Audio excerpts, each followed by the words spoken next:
Jaijit Bhattacharya, President, C-DEP, and Mitali Nikore, economist. They're both joining me. Now I want to go across to Dr. Jaijit Bhattacharya. You know, Dr. Jaijit Bhattacharya, there was this very interesting lunch that Raghav Chadha had with a delivery partner, which I saw.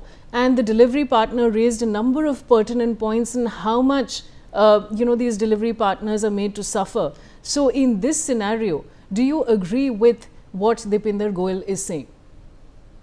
Let me put it in context. I was once having a conversation with a West Bengal politician about 15, 16 years back. And his concern was that, my boys and girls are being exploited in the BPOs and the KPOs and so on. They work throughout the night. The point is that what is the alternative that these boys and girls are getting? And it's not just that that they are being made to work in a certain manner. It is what are the other alternative opportunities available? If there is free will, then why would somebody be working for lower wages?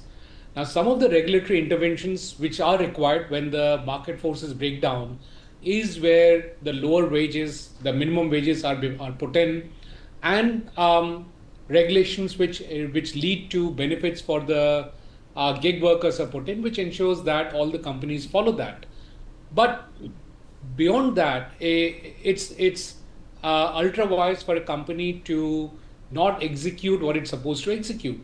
If you look at the magnitude of the challenge that companies like Zomato's are facing, 1.2 to 1.5 lakh gig workers are moving in and moving out every month. They're probably managing millions of gig workers. And therefore, in some way, they're providing millions of hours of work to workers. If we put more constraints on this ecosystem, then it is possible that none of this will ever work.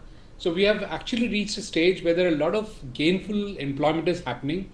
There may be poor quality, and if it's poor quality, then it's up to the rest of the society to make sure that there are better quality jobs available. But to stop some kind of a employment from happening is probably not a very wise thing to do. So in a way, I kind of agree with what Deepinder Goyal is saying. They already have a lot of challenges. They have provided jobs. And if there is any regulatory mandate that they need to follow, then they must follow that. And if they're not, then they should be hanged for it.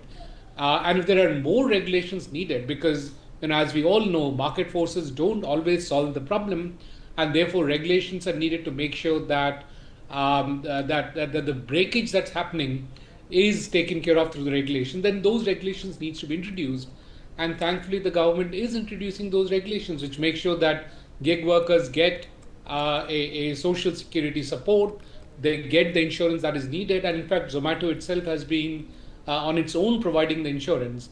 So I believe that we need to give the breathing space to companies to grow and not judge them too harshly.